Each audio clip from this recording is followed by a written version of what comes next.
이 이야기는 실화를 바탕으로 한 것이 아니라 창작된 드라마 시나리오입니다. 살다 보면요, 사람이 가장 외로울 때가 언젠지 아십니까? 예상치 못한 순간 가장 사랑했던 사람에게서 등을 돌렸다는 걸 깨달을 때입니다. 그 말을 내뱉고 나서야 저는 제 입에서 떨리는 숨이 새어나온 것을 알았습니다. 이른 새벽 시장 바닥에 깐 종이박스 위에 앉아 뜨거운 김을 올리던 제 숨. 차갑게 식은 세상 속에서도 이상하게 제 심장은 오늘따라 더 시렸습니다.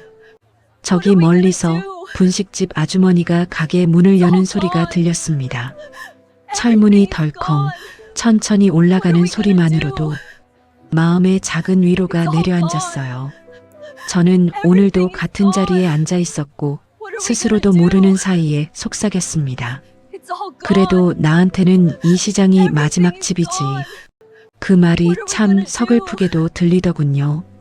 저는 올해 78입니다.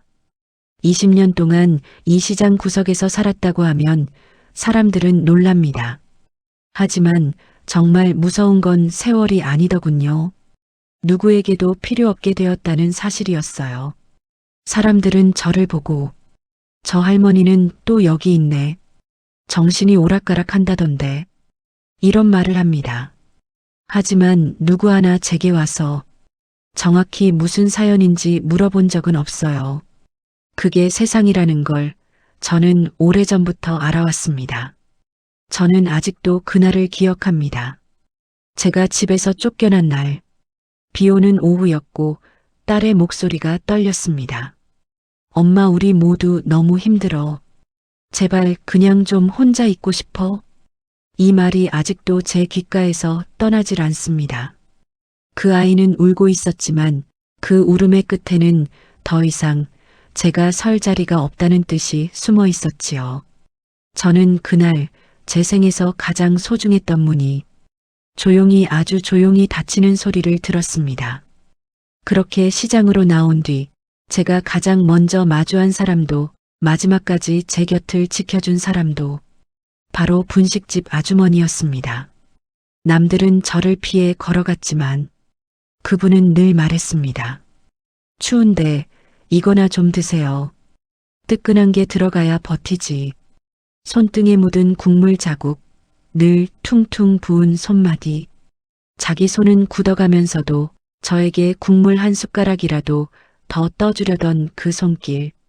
그 온도 덕분에 저는 20년을 버텼습니다. 이상하게도 그 아주머니 앞에서만은 제가 누구였는지 말할 수 없었습니다. 사람이 너무 늙고 너무 쓸쓸해지면 자신의 과거조차 들킬까봐 무서워지는 법이거든요. 저는 제 정체가 드러나는 순간 잃어버린 모든 것이 다시 떠올라 저를 집어삼킬까 두려웠습니다. 그런데 오늘은 시장이 유난히 소란스러웠습니다.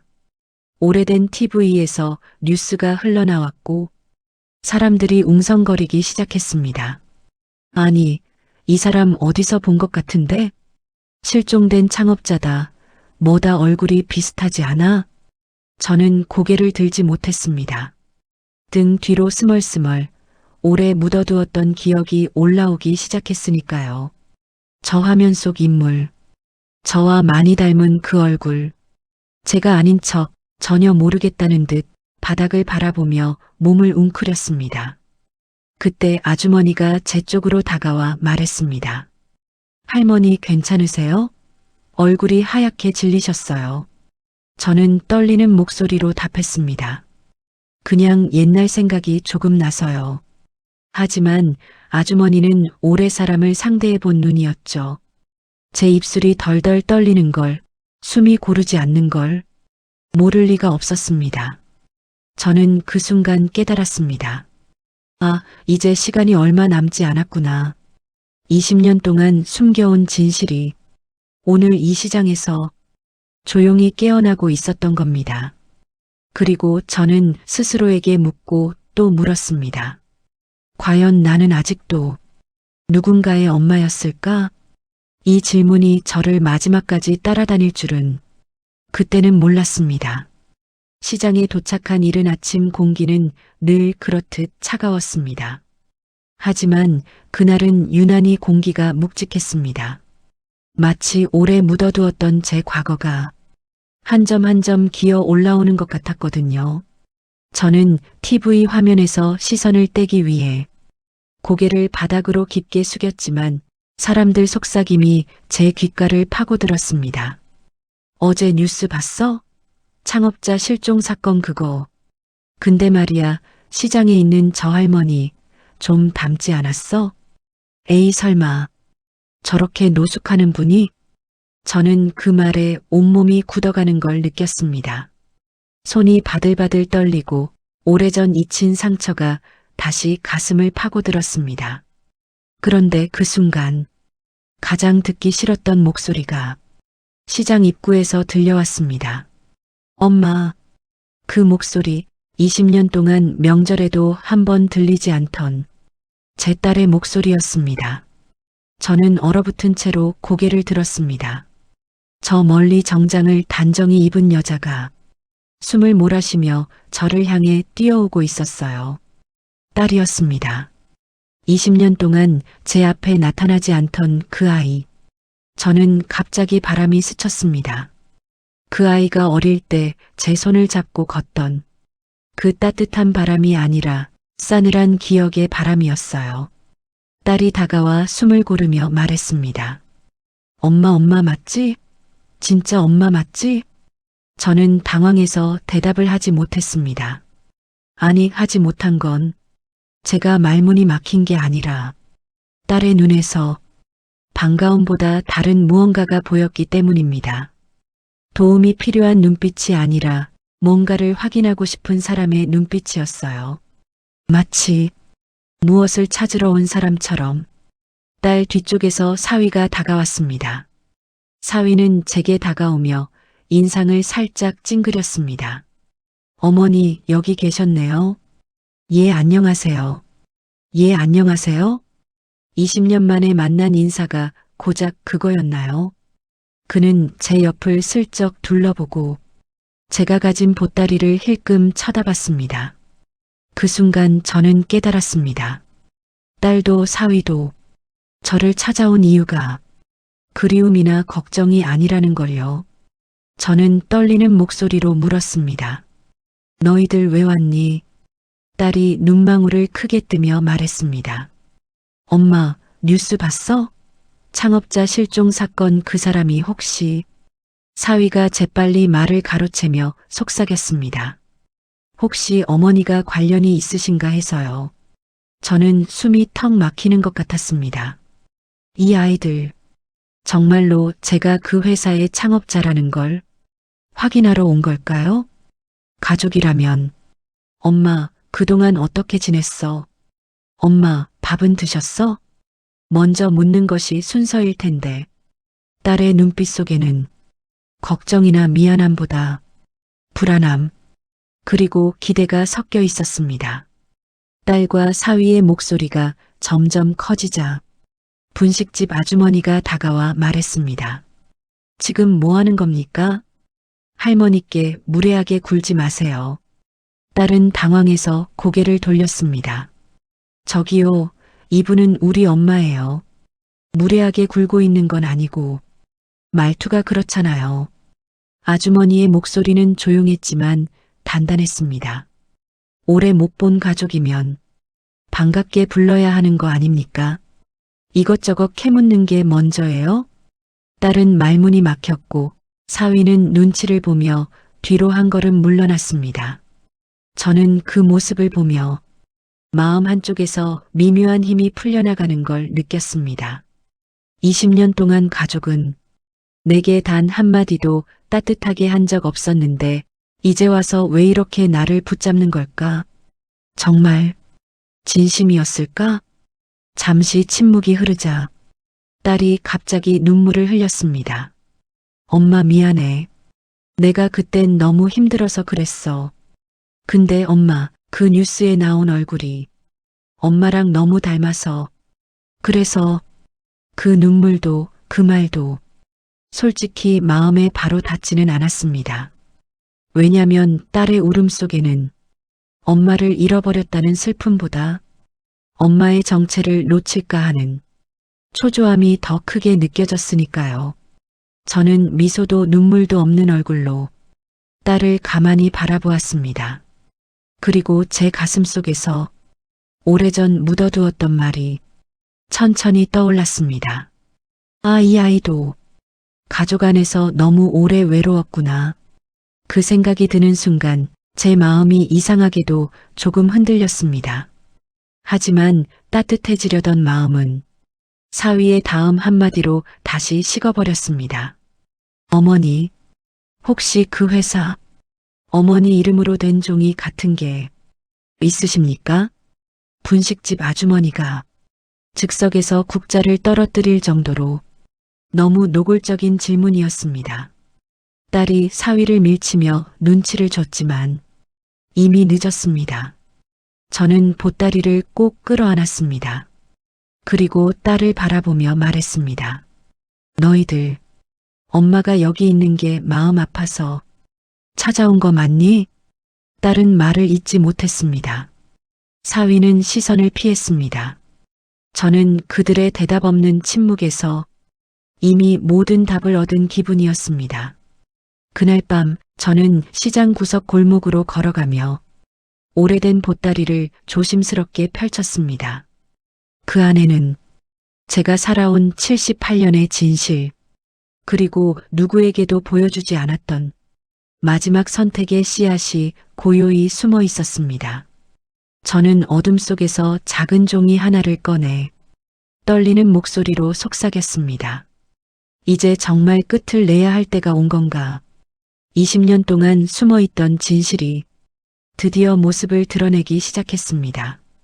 딸과 사위가 돌아간 뒤 시장의 저녁은 유난히 어두웠습니다. 가게 셔터 하나둘 내려가는 소리가 마치 제 마음의 문이 닫히는 소리 같았습니다. 분식집 아주머니가 국물통을 씻으며 저를 힐끗 바라보았습니다. 오늘 많이 힘드셨죠? 저는 고개를 저었습니다. 힘들지 않아서가 아니라 힘들다는 말을 하면 견디고 있던 마음이 무너져 버릴까 두려웠기 때문입니다. 괜찮아요. 다 옛날 일이에요. 제가 그렇게 말하자 아주머니는 씁쓸하게 웃었습니다. 옛날 일이라도 안 아픈 건 아니죠. 그 말에 괜히 눈물이 고일 뻔했습니다. 정말 사람 마음에 스며드는 말만 골라 하는 분이었어요. 저녁바람이 불어오고 사람들은 하나둘 사라졌습니다. 저는 시장 구석 작은 골목에 자리를 펴고 앉았습니다. 종이박스 밑으로 찬 기운이 올라와 등줄기를 스쳤습니다. 딸과 사위의 얼굴이 자꾸 떠올랐습니다. 그들이 처음 했던 말부터 마지막에 남긴 시선까지 마치 저를 보는 것이 아니라 저 뒤에 숨겨진 무언가를 보는 듯한 눈빛이었죠. 정말로 나라는 사람이 아직 그 아이들의 엄마였던 걸까? 제 속마음이 저 혼자만 들을 수 있는 목소리로 흘러나왔습니다. 딸이 울며 찾아왔던 모습은 겉모습만 보면 틀림없이 애틋했지만 그 눈빛 속 떨림은 반가움이 아니라 불안과 계산이었지요. 돈을 잃을까 두려운 사람의 눈, 기회를 놓칠까 조급한 사람의 입술. 저는 그걸 너무 잘 알았습니다.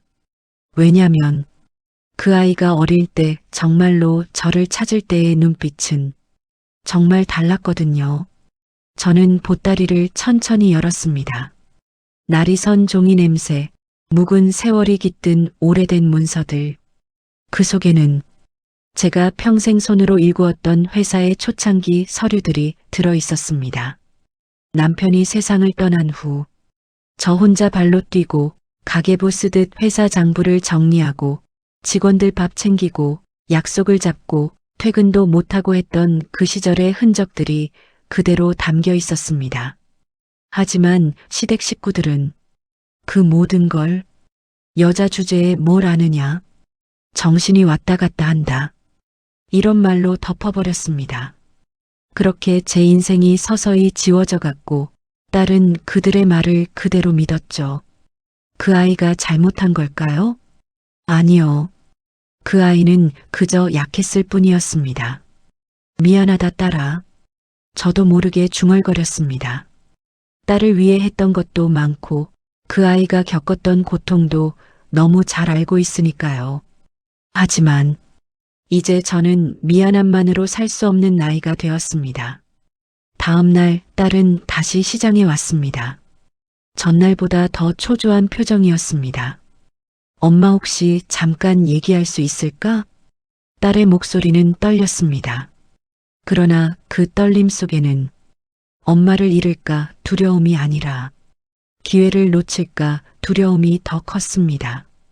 저는 조용히 고개를 숙였습니다. 나는 너희가 무슨 얘기하려는지 대충 안다. 딸의 얼굴이 굳어갔습니다. 엄마 진짜 오해하지 말고 들어줘. 우리가 엄마 찾은 건 정말 걱정돼서. 아니, 너희는 돈 때문에 왔다. 딸의 눈망울이 크게 흔들렸습니다. 입술이 붉게 말려 들어갔고 그 순간 눈물이 한 줄 흐르려다 멈췄습니다. 엄마 그런 말하면 너무 잔인하잖아. 저는 묵묵히 딸의 손등을 바라봤습니다. 20년 전 제가 문 밖으로 내몰릴 때 저 손은 단 한 번도 저를 잡아주지 않았습니다. 딸이 돌아간 뒤 분식집 아주머니가 옆에 조용히 앉았습니다. 이제 어떤 선택하려고요? 저는 천천히 숨을 들이켰습니다. 이제 내가 어떻게 살아왔는지, 내가 어떤 마음으로 버텼는지 내가 직접 정리하려고요. 아주머니는 고개를 끄덕이며 말했습니다. 그래요. 사람은요. 마지막은 스스로 선택하는 게 맞아요. 그 말에 저는 이상하게 큰 위안을 얻었습니다. 가족에게 버려졌던 20년이 좀 덜 아프게 느껴지는 순간이었어요. 밤이 되자 시장의 불빛이 하나둘 꺼져갔습니다. 저는 작은 보따리를 꺼내 그 안에 서류를 하나씩 펼쳐보며 마음속으로 조용히 말했습니다. 이제 다시 빼앗기지 않을 거야. 딸과 사위의 욕심에도 시댁이 했던 치욕에도 세월이 덮어버린 제 이름에도 그리고 20년 동안 저를 사람으로 대해준 단 한 사람, 그 분식집 아주머니까지 이제는 내가 선택할 거야. 오래 숨긴 진실이 마침내 제 안에서 조용히 깨어났습니다. 제가 마지막으로 보따리를 꼭 쥐고 일어섰을 때 멀리서 누군가가 시장 골목을 지켜보고 있었습니다. 빛빛에 젖은 그림자처럼 천천히 다가오고 있었지요. 저는 숨을 삼켰습니다. 혹시 그 사람이 나를 찾으러 온 걸까? 20년간 숨어있던 비밀의 문이 드디어 완전히 열리려는 순간이었습니다. 다음 날 아침 시장은 겨울 바람 때문에 더 쌀쌀했습니다. 간밤의 생각 때문인지 마음도 몸도 지쳐 있었고 손가락 끝은 얼음처럼 굳어 있었습니다. 한참을 멍하게 앉아 있는데 분식집 아주머니가 제 앞에 뜨끈한 국그릇을 내려놓았습니다. 어제 잠은 좀 잤어요? 저는 조용히 고개를 저었습니다. 잠이라는 게 마음이 편해야 찾아오는 거잖아요. 20년 동안 편한 잠을 잔 적이 없는데 이제 와서 잘 수 있을 리 없지요. 아주머니는 말없이 제 옆에 앉았습니다. 그분이 옆에만 있어도 이상하게도 사람 냄새가 났습니다. 저는 국을 한 숟가락 떠보며 중얼거렸습니다. 그 아이들이 또 올까요? 아주머니는 잠시 제 얼굴을 바라보다 부드럽게 대답했습니다. 올 겁니다. 하지만 이유는 할머니가 바라는 그 이유는 아닐 수도 있겠죠. 그 말이 아프게 꽂혔습니다. 하지만 이상하게도 아픈 말이 듣기 싫지 않았습니다. 왜냐하면 그 사람은 진심 없는 위로를 하지 않았으니까요. 할머니, 외로우면 사람들이 하는 말도 다 위로처럼 들릴 때가 있어요. 근데 그게 다 진심은 아니잖아요. 저는 한참 동안 국만 바라보았습니다. 김이 올라오고 제 눈가도 금세 촉촉해졌습니다. 이젠 정말 모르겠어요. 무엇이 진심이고 무엇이 욕심인지. 아주머니는 조용히 제 손등을 덮었습니다. 그 손등은 세월이 굳게 앉아 생긴 굴곡투성이었지만 이상하리만큼 따뜻했습니다. 할머니가 느끼는 게 정답이에요. 마음이 불편하면 그 자체가 진실인 거죠. 그 말에 20년 동안 쌓였던 돌덩이가 조금 내려가는 느낌이 들었습니다. 점심시간이 가까워지자 시장 사람들로 북적였고 저는 자리에서 잠시 일어나 몸을 움직였습니다. 그러다 누군가 제 보따리에 시선을 고정하고 서 있는 걸 발견했습니다. 흠칫 놀라 고개를 들자 시장에 작은 잡화점을 하던 할아버지가 오래된 장갑을 쥐고 다가오고 있었습니다. 이거 손 시렵잖아. 내가 안 쓰는 건데 할머니 쓰시오. 저는 얼떨결에 장갑을 받았습니다. 제가 말했습니다. 저 같은 사람한테 왜 이렇게들 잘해주시는 거예요? 할아버지는 쓸쓸하게 웃으며 말했습니다. 사람은 누구한테나 마지막으로 기댈 때가 필요하니까. 나도 그렇게 받았던 적이 있어서. 그 말이 제 가슴 깊은 곳까지 오래 남았습니다. 그날 오후 딸과 사위가 다시 시장에 나타났습니다. 이번에는 더 초조한 얼굴이었습니다. 엄마 잠깐 시간 좀 내줄 수 있어? 저는 말없이 분식집 쪽을 바라봤습니다. 아주머니가 제 시선을 느끼고 살짝 고개를 끄덕였습니다. 괜찮다는 듯이. 저는 그러고 나서야 딸과 사위를 마주했습니다. 엄마, 집으로 돌아오면 안 돼? 우리 이제 엄마 혼자 두기 싫어. 그 말만 들으면 세상이 다 녹아내릴 만큼 따뜻했겠지만 딸의 눈은 여전히 흔들리고 있었습니다. 사위는 뒤에서 계속 휴대폰 화면만 확인하고 있었고요. 저는 천천히 물었습니다. 왜 지금 와서 그러니? 딸이 대답하지 못하는 사이 사위가 한 발 앞으로 나섰습니다. 어머니, 뉴스에서 말한 그 회사, 혹시 어머니가 가지고 계신 서류가 있다면 저희가 도와드릴 수 있습니다. 딸이 그 말을 듣고 사위의 옷자락을 세게 당겼습니다. 지금 그 얘기를 왜 해? 사위는 당황했지만 이미 제 눈에는 그가 말하려 했던 본심이 그대로 보였습니다. 저는 깊은 숨을 들이켰습니다. 너희들 정말 나 때문에 온 게 맞니? 딸은 울먹이며 말했습니다. 엄마 제발 그렇게 말하지 마. 하지만 그 목소리조차 제가 기억하던 딸의 목소리가 아니었습니다. 그 아이는 너무 오래 세상에 짓눌려 살아서 이제는 그 순수한 마음마저 쉽게 꺼낼 수 없게 된 것 같았습니다. 그 순간 분식집 아주머니가 문을 열고 나와 말했습니다. 자꾸 왜 이렇게 사람을 들쑤셔요? 이분이 원하시는 게 뭔지부터 좀 생각하시라고요. 사위가 기분 나쁘다는 듯 말했습니다. 무슨 상관이십니까?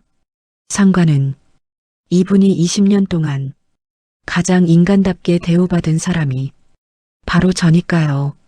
모든 소리가 멈춘 듯 했습니다. 딸의 표정이 얼어붙고 사위의 입술이 굳었습니다. 저는 그 말이 가슴 깊은 곳까지 울리는 걸 느꼈습니다. 누군가가 나를 위해 저런 말을 해준다니 20년 동안 가족에게조차 듣지 못한 말이었습니다. 딸과 사위가 물러난 뒤 저는 아주머니와 함께 분식집 안으로 들어갔습니다. 할머니, 이제 마음 정하셔야 해요. 계속 휘둘릴 건지 아니면 스스로 선택할 건지. 저는 조용히 고개를 끄덕였습니다. 그래요. 이제는 내가 선택할 거예요. 제 목소리는 생각보다 더 단단하게 울렸습니다. 그날 밤 저는 20년 동안 감춰두었던 서류와 미완의 유서 같은 글을 다시 꺼내 천천히 펴기 시작했습니다. 손이 떨렸지만 마음은 이상하게도 편안했습니다. 그때였습니다. 시장 골목 끝에서 작은 플래시 불빛이 번쩍였습니다. 누군가가 저를 향해 사진을 찍고 있었습니다. 저는 숨을 멈췄습니다. 이제 정말로 시작되는 건가? 20년의 고독이 끝나고 20년의 진실이 세상 밖으로 걸어 나오려는 순간이었습니다. 저녁 어스름이 깔린 시장 골목은 유난히 조용했습니다. 사람들 목소리는 멀리서 웅웅 울릴 뿐 제 앞에 있는 이 작은 공간은 서울 한복판임에도 마치 세상과 끊긴 듯 고요했지요. 분식집 아주머니가 국물을 끓이며 말했습니다. 할머니, 오늘은 얼굴이 더 안 좋아 보여요. 저는 아무 말도 하지 못했습니다. 어젯밤 누군가가 몰래 제 사진을 찍어갔던 그 순간이 계속 머릿속에서 맴돌았기 때문입니다. 20년 동안 사람들의 눈을 피해 숨어 살았는데 드디어 세상에 들킨 건지 아니면 누군가가 의도적으로 찾아낸 건지. 그러던 중 시장 한쪽에서 누군가가 TV 소리를 키웠습니다. 속보입니다. 실종된 건설사 창업자 어 씨에 대한 새로운 증언이 나왔습니다. 저는 그대로 얼어버렸습니다. TV 화면에는 20년 전의 제 사진이 또렷하게 비쳤습니다. 그 옆에는 남편의 얼굴, 그리고 제가 회사 앞에서 직원들과 함께 찍었던 사진도 있었습니다. 사회자의 목소리가 차갑게 이어졌습니다. 창업자 어 씨는 남편이 아닌 사실상 아내가 회사를 키운 실질적 주역이었다는 증언이 이어지고 있습니다. 제 손에서 들고 있던 보따리가 툭 떨어졌습니다. 서류가 바닥으로 우수수 흩어졌습니다. 아주머니가 깜짝 놀라 허리를 숙였습니다. 할머니, 괜찮으세요? 저는 숨이 목에 걸린 사람처럼 겨우 말했습니다. 이제 나오기 시작했네요. 그들이 숨기려 했던 이야기들이. 제 기억은 순식간에 20년 전으로 흘러갔습니다. 남편이 병상에서 마지막 숨을 몰아쉬던 날, 남편은 제 손을 꼭 잡고 말했습니다. 여보, 이 회사 결국 당신이 살렸어. 당신이 지켜줘야 해. 저는 울면서 고개를 끄덕였습니다. 그 순간만큼은 저와 남편만이 서로의 진실을 알고 있었죠. 하지만 남편이 세상을 떠난 바로 다음 날 시댁 식구들이 밀려왔습니다. 회사를 여자한테 맡겨? 정신이 나간 거 아냐? 오빠 죽고 나더니 말도 제대로 못하잖아. 지분이니 뭐니 우리가 관리하겠다. 그들은 제가 충격으로 제대로 말도 못하고 서류를 손에 꼭 쥐고 있던 모습을 보고는 아예 정신 이상자로 몰아갔습니다. 딸 역시 그 상황에서 시댁과 남편 편을 들 수밖에 없었겠지요. 저도 알았지만 그래도 마음은 아팠습니다. 결국 그들은 저를 집 밖으로 밀어냈습니다. 그날 그 아이가 했던 말, 엄마 우리도 너무 힘들어. 그 말 속에 진심이 아니라 엄마를 감당할 수 없다는 현실이 있었다는 걸 저는 너무 늦게 깨달았습니다. 그러나 딸은 몰랐습니다. 그날 시댁 식구들이 남편의 장례를 마치고 모여 뭔가를 은밀히 나누고 있는 장면을 저 역시 멀리서 봤다는 것을. 지분 절반은 우리가 이미 가져갔다.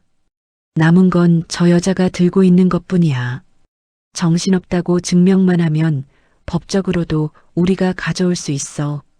제가 들었던 그 대화가 20년간 제 마음을 갉아먹은 독이었습니다. 그 뒤 며칠간 딸은 시댁과 남편의 말만 듣고 저에게서 멀어졌습니다. 저를 믿지 못한 것도 나름 그 아이의 선택이었지만 그래도 나는 그 아이가 미워지지 않았어요. 저는 조용히 중얼거렸습니다. 갑자기 분식집 문이 벌컥 열렸습니다. 딸이 숨을 헐떡이며 들어왔습니다. 엄마, 뉴스 봤어? 회사가 엄마가 키운 거라던데. 그게 진짜야? 저는 잠시 눈을 감았습니다. 그리고 천천히 고개를 끄덕였습니다. 그래, 그게 진짜야. 딸의 얼굴이 산산이 부서지는 듯 했습니다. 입술이 떨리고 눈동자가 흔들리고 숨이 가늘게 끊겼습니다. 그럼 나는 엄마를 잘못 이해한 거야? 그제야 딸의 눈에서 처음으로 돈이 아닌 눈물이 떨어졌습니다. 그 눈물은 먹먹하고 떨렸습니다. 사위도 뒤늦게 들어왔습니다. 그의 얼굴에는 욕심도 두려움도 아닌 다른 감정이 들어 있었습니다. 혼란. 어머니 그럼 20년 전 일은 저는 조용히 말했습니다. 너희가 생각하는 것보다 더 잔인했어. 사위는 고개를 떨구었습니다. 잠시 입술을 씹더니 중얼거렸습니다. 죄송합니다. 전 진짜 몰랐습니다. 그의 목소리는 처음으로 계산이 빠진 사람 목소리였습니다. 딸은 제 손을 잡으려다 멈췄습니다. 그리고 울먹이며 말했습니다. 엄마, 왜 나한테 말 안 했어? 왜 혼자 떠난 거야? 저는 천천히 고개를 들었습니다. 너 나름대로 살아내고 있었잖아. 내가 잡아봤자 우리는 둘 다 더 힘들었을 거야. 딸의 눈에서 굵은 눈물이 떨어졌습니다. 딸과 사위가 조용히 물러간 뒤 저는 다시 보따리를 펼쳤습니다. 그리고 가장 깊숙한 곳에서 종이 한 장을 꺼냈습니다. 20년 동안 누구도 보지 못한 종이 한 장, 그 종이를 바라보며 저는 조용히 혼잣말했습니다. 이 종이만 공개되면 모든 게 끝나겠구나. 그 종이는 단순한 서류가 아니었습니다. 제가 사라지기 전에 남편이 남긴 마지막 지분명의 변경 서류, 딸도 사위도 시댁도 모르는 가장 결정적인 진실이 담긴 종이. 저는 떨리는 손끝으로 그 종이를 더 꽉 쥐었습니다. 이제 이 진실을 어디에 둘지 정해야 할 때가 왔네. 20년의 진실이 완전히 드러나는 순간이 다가오고 있었습니다. 딸과 사위가 돌아간 뒤 분식집 안은 한참 동안 조용했습니다. 모두가 숨을 삼킨 것처럼 그 고요함이 마음 깊이 내려앉았습니다. 저는 서류를 다시 보따리 속에 넣으며 손등으로 눈가를 살짝 훔쳤습니다. 김이 빠져가는 국그릇처럼 제 마음도 조금씩 식어가는 것 같았습니다. 그러나 그 고요함도 오래가지 못했습니다. 문을 닫으려는 찰나 분식집 아주머니가 잠시 바깥을 내다보다 얼굴이 굳었습니다. 할머니, 저 사람들 다시 왔어요. 저는 고개를 들었습니다. 어둑한 시장 출입구에 낯선 남자 2명이 서 있었습니다. 정장 차림, 무표정, 손에는 서류 봉투. 딱 봐도 좋은 의도로 온 사람들은 아니었습니다. 제 심장이 쿵 하고 내려앉았습니다. 그 애들이 부른 사람들인가. 아주머니는 제 어깨를 잡고 안으로 밀었습니다. 일단 안에 계세요. 제가 나가서 말을 해볼게요. 저는 그 손길을 붙잡았습니다. 그러지 마요. 당신까지 다치면.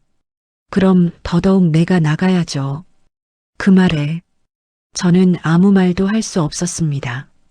분식집 문 밖에서 남자들의 거친 목소리가 들렸습니다. 아까 그 노파 여기 있죠? 오늘 안으로 확인해야 할 게 있어서 왔습니다. 아주머니는 단호하게 말했습니다. 그런 분 없습니다. 그냥 가보세요. 여기 CCTV 다 확인할 겁니다. 협조 안 하면 곤란해집니다. 그들의 말투는 시장 같은 곳에서 사람을 존중할 줄 모르는 사람들의 그것이었습니다. 저는 안에서 작게 숨을 삼키며 기도를 했습니다. 제발 그냥 돌아가라. 그러나 그들은 움직이지 않았습니다. 심지어 더 안쪽으로 들어오려고 했습니다. 아주머니가 막아서며 소리쳤습니다. 여긴 제 가게예요. 허락 없이 들어오면 불법입니다. 남자 하나가 비웃듯 말했습니다. 그럼 신고하세요. 우린 정식으로 위임받고 왔으니까. 위임? 누가? 그 말이 가슴을 파고들었습니다. 딸인가? 아니면 사위? 제 머릿속은 혼란으로 가득했습니다. 그때 제 낡은 휴대폰이 울렸습니다. 딸의 번호였습니다. 저는 손을 떨며 전화를 받았습니다. 여보세요? 엄마 미안해. 그 사람들이 잠시만 엄마 좀 만나 뵙고 싶다고 그래서. 저는 숨을 멈췄습니다. 너 그 사람들 부른 거니? 딸의 목소리가 떨렸습니다. 아니 그게 아니라 그냥 우리가 도울 수 있는 건지 법적으로 좀 확인해 보려고. 그 말은 저에게 도움이 아니라 또다시 의심이었습니다. 그래서 나를 또 남의 손에 맡기려고 부른 거야? 아니야. 그런 뜻이. 넌 20년 전에도 내 말을 안 믿었지. 딸은 아무 말도 하지 못했습니다. 딸의 숨소리만 들리는 전화기 너머에서 저는 한때 제가 품었던 작은 아이가 얼마나 멀어져 있었는지 뼈저리게 느꼈습니다. 저는 결국 조용히 말했습니다. 그렇게까지 해서 지분이 갖고 싶었니? 엄마 제발 그런 말 하지 마. 그 순간 무언가가 뚝 하고 끊어진 듯 했습니다. 저는 말을 잇지 못한 채 눈을 감았습니다. 이젠 모르겠다. 정말 모르겠어. 딸과의 통화를 끝낼 무렵 바깥은 이미 난장판이 되어 있었습니다. 남자들이 아주머니에게 고함을 치고 있었습니다. 우린 서류 처리만 하면 된다니까. 어디 숨긴 겁니까? 시장 상인들도 몰려와 말리고 있었습니다. 여기가 어딘지 알고 이러는 거요. 노숙자라고 만만하게 보는 거요? 하지만 두 남자는 전혀 물러날 생각이 없었습니다. 우린 정당한 업무를 수행 중입니다. 그 노파가 회사의 지분 관련 서류를 갖고 있어요. 그들은 이미 제 존재와 서류의 의미를 정확히 알고 있었습니다. 저는 안에서 그 말을 들으며 온몸이 떨렸습니다. 이제 정말 도망도 못 가겠구나. 저는 보따리를 품에 안고 조용히 말했습니다. 도망칠 수는 없어도 지킬 수는 있겠지. 그리고 분식집 뒷문 쪽으로 움직였습니다. 아주머니가 재빨리 들어와 속삭였습니다. 할머니, 뒷길로 나가요. 제가 시간 좀 벌어둘게요. 안 돼. 당신이 다칠 수 있어. 이대로 있으면 할머니가 먼저 다쳐요. 저는 눈이 뜨겁게 달아올랐습니다. 20년 동안 세상 누구도 저에게 이렇게 말하지 않았습니다. 고마워요. 정말. 분식집 뒷문을 밀고 나가자 차가운 밤 공기가 훅 끼쳐왔습니다. 저는 보따리를 품에 껴안고 천천히 골목을 따라 걸었습니다. 그러나 어둠 속에서 인기척이 들렸습니다. 그리고 갑자기 제 앞에 누군가가 나타났습니다. 그 순간 저는 멈춰섰습니다. 서류 봉투를 든 그 남자들 중 하나였습니다. 도망치실 필요 없습니다. 그냥 서류만 확인하면 돼요. 저는 뒷걸음질을 치며 말했습니다. 그 서류는 내 남편이 마지막으로 남긴 거예요. 아무에게도 넘길 수 없어요. 남자는 서늘하게 웃었습니다. 그러니까 우리가 필요한 거죠. 그리고 그의 시선이 제가 껴안고 있는 보따리로 향했습니다. 저기 있군요. 저는 얼어붙은 채 숨조차 쉬기 어려웠습니다.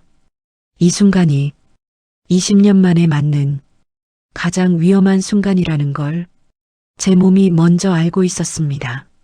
남자의 손이 제 보따리를 향해 다가올 때 어둠 속에서 또 다른 그림자가 나타났습니다. 저는 숨을 삼키며 천천히 고개를 돌렸습니다. 그곳에 서 있는 사람은 딸이었습니다. 딸의 얼굴은 충격과 공포, 후회와 결심이 뒤섞여 붉게 달아올라 있었습니다. 그리고 딸이 떨리는 목소리로 말했습니다. 엄마, 이제 내가 막을게. 그 누구도 엄마 건드리게 안 둘게. 저는 말도 하지 못한 채 그 아이를 바라보기만 했습니다. 하지만 동시에 이 순간이 가족이 완전히 갈라질 수도 있는 최악의 순간이라는 걸 알고 있었습니다. 뒷골목은 숨을 삼킨 듯 조용했습니다. 딸이 갑자기 나타난 순간 사내의 손이 멈춰섰고 저는 그 틈을 타 보따리를 더 꽉 끌어안았습니다. 딸은 숨을 헐떡이며 말했습니다. 엄마, 이제 그만해. 내가 지킬게. 그 아이의 목소리는 지금껏 들어본 적 없는 떨림으로 가득했습니다. 두려움과 죄책감, 그리고 어쩌면 지난 세월 동안 제게 하지 못했던 말들이 한꺼번에 뭉쳐나온 듯 했습니다. 남자는 당황한 기색을 감추지 못했습니다. 아, 따님이시죠? 저희는 그냥. 딸이 남자의 말을 끊었습니다. 지금 이거 불법이에요. 한 사람을 이렇게 쫓아다니고 위협하고. 나 변호사 부를 거예요. 사내의 표정이 굳었습니다. 분명 예상치 못한 대응이었겠죠. 지금까지 딸은 그저 조용히 말 잘 듣는 성격으로 살아왔으니까요. 그 남자가 말을 더하려 하자 딸은 떨리는 목소리로 외쳤습니다. 더 다가오면 정말 신고할 거예요. 저는 그 모습을 바라보다 가슴이 저릿하게 아팠습니다. 저 아이가 언제 이렇게 혼자 맞서는 사람이 되었을까? 그러던 순간 뒷골목 반대편에서 사위가 달려왔습니다. 숨을 크게 몰아쉬며 딸과 저 사이를 번갈아 보며 말을 잇지 못했습니다. 어머니, 죄송합니다. 내가 너무 늦게 알았습니다. 저는 아무 말도 하지 않았습니다. 사위의 얼굴에는 분명 후회와 두려움이 뒤섞여 있었으니까요. 딸이 사위를 향해 고함쳤습니다. 왜 이런 사람들을 불렀어? 엄마, 이런 사람 아니라고 내가 말했잖아. 사위는 고개를 떨구며 말했습니다. 난 그저 회사 문제 때문에 상황을 좀 정확히 알고 싶었을 뿐이야. 정확히 알고 싶다. 그 말 속에 숨어 있는 의미를 저는 너무나 잘 알았습니다. 돈, 지분, 상속. 사위는 저를 사람이 아니라 문제로 다루고 있었던 겁니다. 하지만 딸은 사위의 말에 다시 울음이 터졌습니다. 당신도 똑같아. 왜 다들 엄마한테만 그러는 거야? 딸의 울음은 20년 동안 참아온 슬픔의 무게를 한꺼번에 쏟아내는 듯 했습니다. 딸은 제 앞으로 다가와 조심스럽게 제 손을 감싸쥐었습니다. 그 손은 20년 전 어린 소녀였던 그 아이의 손과 하나도 다르지 않았습니다. 엄마 말 믿을게. 그땐 나도 너무 어렸고 너무 겁났어. 저는 입술을 꾹 눌렀습니다. 딸의 손이 아니라 20년 동안 말하지 못했던 제 마음이 떨리고 있었습니다. 그래, 다 너 때문에 견딘 거야. 너라도 살아야 했으니까. 딸의 눈에서 눈물이 뚝 하고 떨어졌습니다. 엄마, 내가 지켜줄게. 이제는 절대로 놓치지 않을게. 그 순간 눈물이 제 눈가를 채우기 시작했습니다. 20년 동안 말하지 못했던 말, 20년 동안 입술 끝에서만 맴돌던 그 말이 마침내 튀어나왔습니다. 고맙다. 정말 고맙다. 남자가 다시 발을 움직이려 하자 딸이 제 보따리를 지그시 바라봤습니다. 엄마, 그 서류 왜 그렇게 지키려고 한 거예요? 저는 숨을 고르고 보따리를 천천히 펼쳤습니다. 그리고 가장 깊은 곳에 넣어둔 종이 한 장을 꺼냈습니다. 20년 동안 물도 눈물도 스며들어 가장자리가 바랜 종이 딸은 그 종이를 바라보며 말했습니다. 이게 뭐예요? 저는 조용히 대답했습니다. 내 아버지가 마지막으로 남긴 서류야. 회사의 지분을 너에게 넘기겠다는 그런 뜻이 담긴 서류지. 딸은 숨을 삼켰습니다. 저한테요? 저는 고개를 끄덕였습니다. 그래, 넌 우리 둘이 만든 유일한 사람이니까. 딸은 그 서류를 바라보며 한참 동안 말을 잇지 못했습니다. 손등 위로 눈물이 또르르 떨어졌습니다. 딸은 종이를 가슴에 안으며 말했습니다. 엄마, 이걸 왜 지금까지 숨기고 있었어?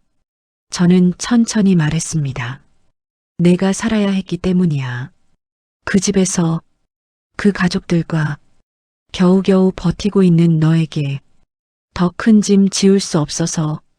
그래서 제 목소리가 떨렸습니다. 그래서 난 그냥 없어지는 게 답이라고 생각했어. 딸은 두 손으로 입을 막았습니다. 그리고 흐느끼듯 말했습니다.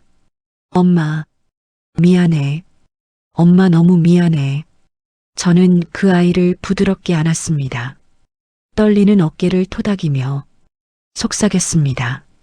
이제 됐다. 이제 다 됐다.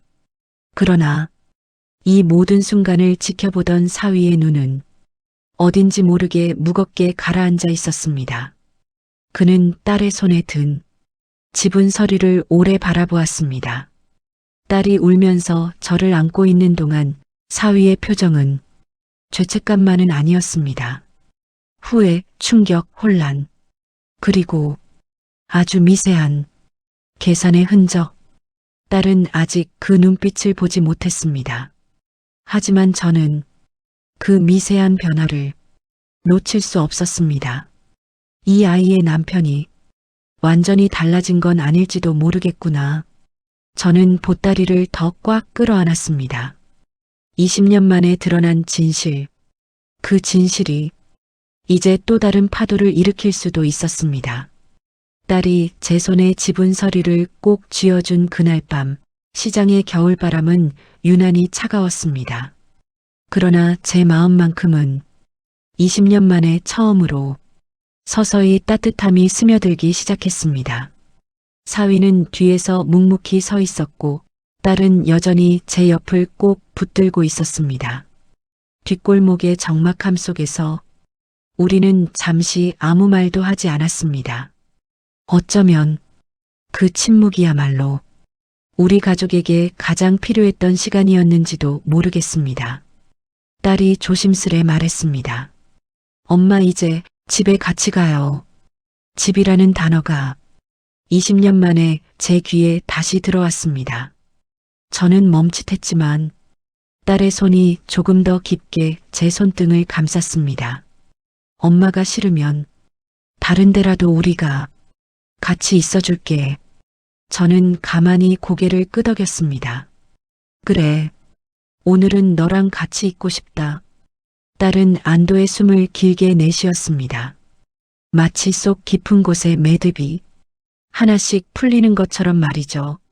집으로 향하는 동안 사위는 계속 한 걸음 뒤에서 따라왔습니다. 말이 많던 사람이 오늘은 단 한마디도 하지 않았습니다. 집 앞에 다다랐을 때 그는 조용히 멈춰서더니 고개를 깊게 숙였습니다. 어머니, 정말 죄송합니다. 저는 제 욕심만 봤습니다. 그 말에는 거짓이 섞여 있지 않았습니다. 저는 그 얼굴에서 어딘가 불안하고 흔들리는 젊은 가장의 모습도 보였습니다. 그래요. 당신도 살려고 한 거겠지. 제 말에 사위의 눈가가 살짝 흔들렸습니다. 감사인지 후회인지 아니면 두 감정이 뒤섞인 건지 저도 정확히 알 수는 없었습니다. 하지만 분명한 건 하나였습니다. 다만 다시는 그 아이 울리게 하지 마요. 그 말에 사위는 눈을 질끈 감고 고개를 끄덕였습니다.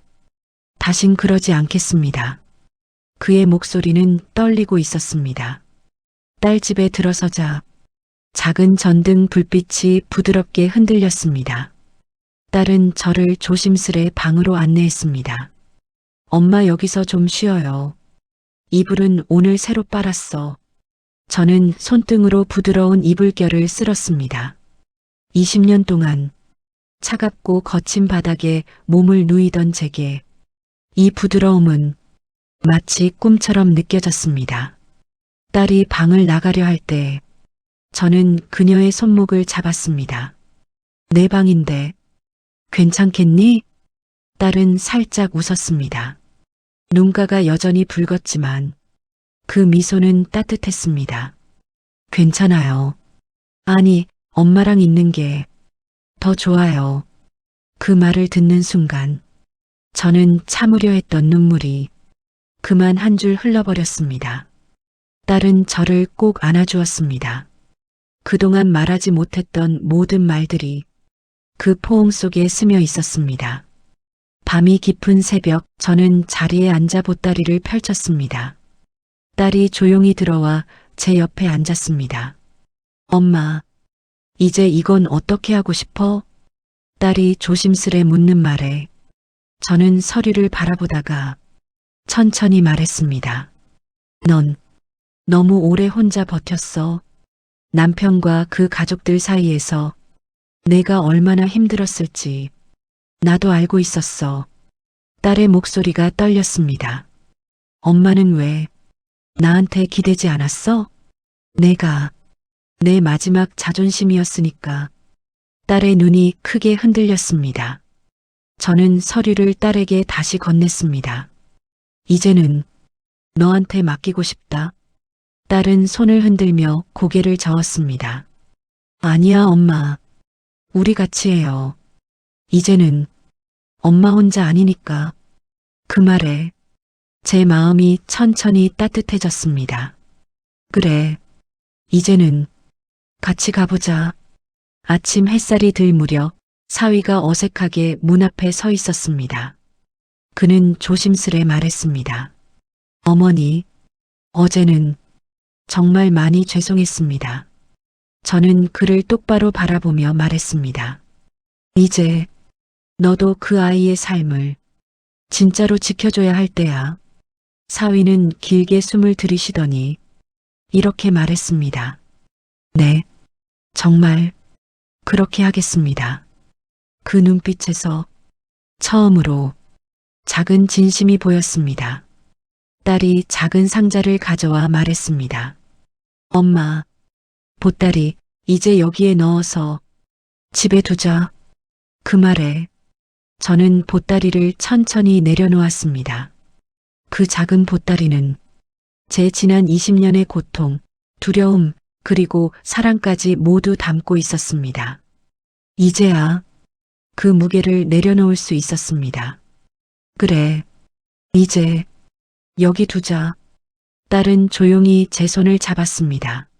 엄마, 다시 집에 온 거야. 저는 눈을 감고 딸의 손을 꼭 잡았습니다. 20년 후 저는 다시 가족이 되었습니다.